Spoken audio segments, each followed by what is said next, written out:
Peace, my kings and queens, and welcome back to today's video. I actually missed you guys. I missed telling you stories. I have not uploaded on Saturday or Sunday because I was too busy recording and editing videos for you all. So if you are new on my channel, I'd like to welcome you. Thank you so much for tapping on to today's link. Please be sure to hit that subscribe button and the post notification bell before you leave so you'll be sure to catch all my future content. And I ask that you share my channel out with your family and friends as well as on your other social media platforms. If you are a returning family member, thank you so much for coming back. Guys, today we are going to talk about when the pandemic was underway. I mean, you guys remember how that was. I just reminisced about it in a recent video. But we're going to talk about the food aspect of it all. I remember there was nothing on the shelves, absolutely nothing. You would go into the stores and it was like a hit or miss if you could find the foods that you actually prefer to purchase. It was a time where, in my opinion, the trucks were delayed getting the products to the stores. It was a shortage in meats, in veggies and fruits and just produce on a whole. You could barely find toilet paper, paper towel, peroxide, Clorox products, wipes, like just everything was just so scarce, and it was a very trying time. A lot of people started to begin prepper pantries in their homes. That's when people started collecting whatever they could in massive amounts and storing them in certain areas of their home. It was no different for me. At that time, I was homeschooling the kids, which I've already mentioned in a past video.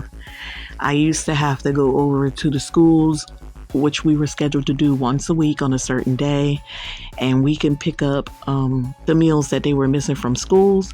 So they were providing breakfast and lunch and some snacks to ease the fact that we had to do the remote learning and provide all the meals for the children from home.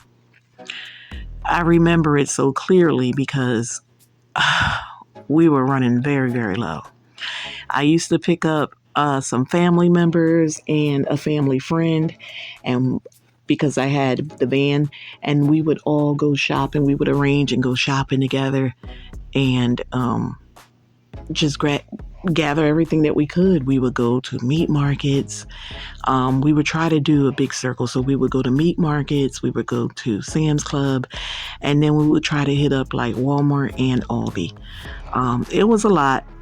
I basically was carrying the majority of the foods because the women that I was carrying with me were a bit older.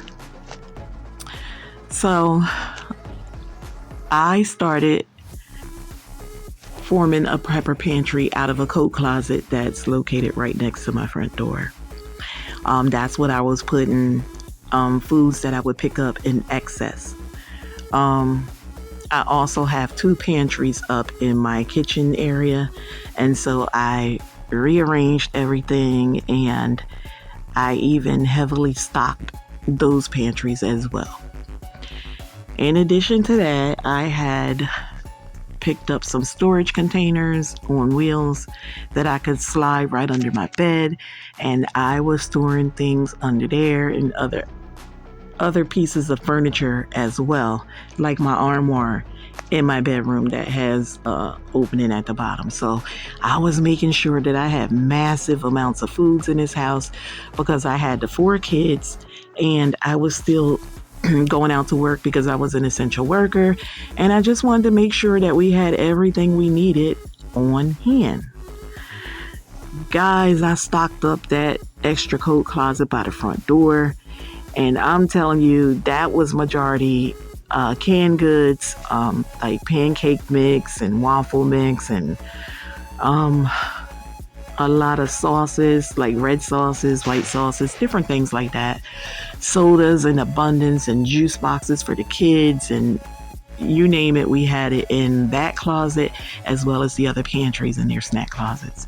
And you can reference all of this on my main page, the Chandler Crew. I have old content showing you this in real time of the pandemic. All of that to say, I got everything really, really stocked to where I wanted it. And my ex was just watching in amazement. He couldn't believe that I was bringing in so much food into the house, and he was actually criticizing a lot. And I kept hearing it come up in a lot of his conversation with his friends. Rather he was at their house and calling home telling me about it, or just whenever we were together, he was here at the house on phone calls. He was just telling them how I had foods in massive amounts. Guys, I went to work one day. And I remember it so clearly. It was a Saturday, and I was working the 8 to 4 shift. And throughout that shift, I kept calling my ex, checking on him and the children. Finally, it was time for me to get off.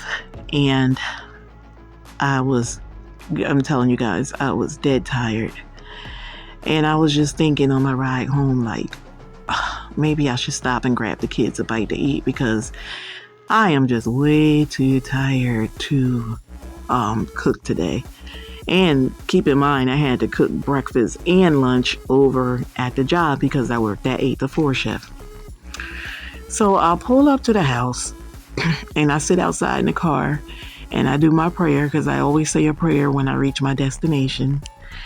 And I noticed that one of his friends' car was there and his trunk was open.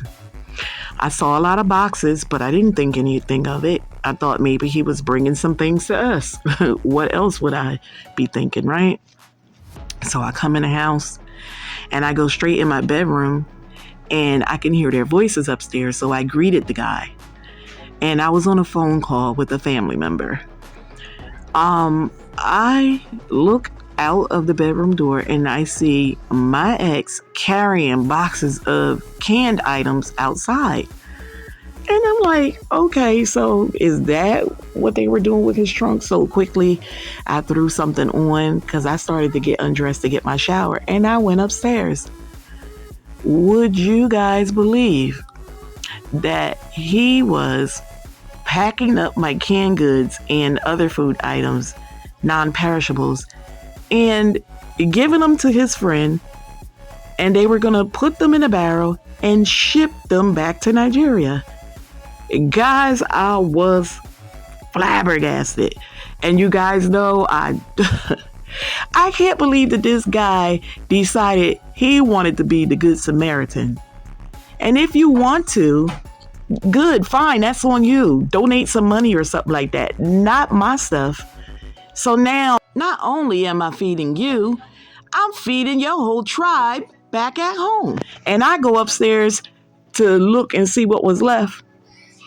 Y'all wouldn't believe they made several trips. Basically, all that food was missing out of my pantries.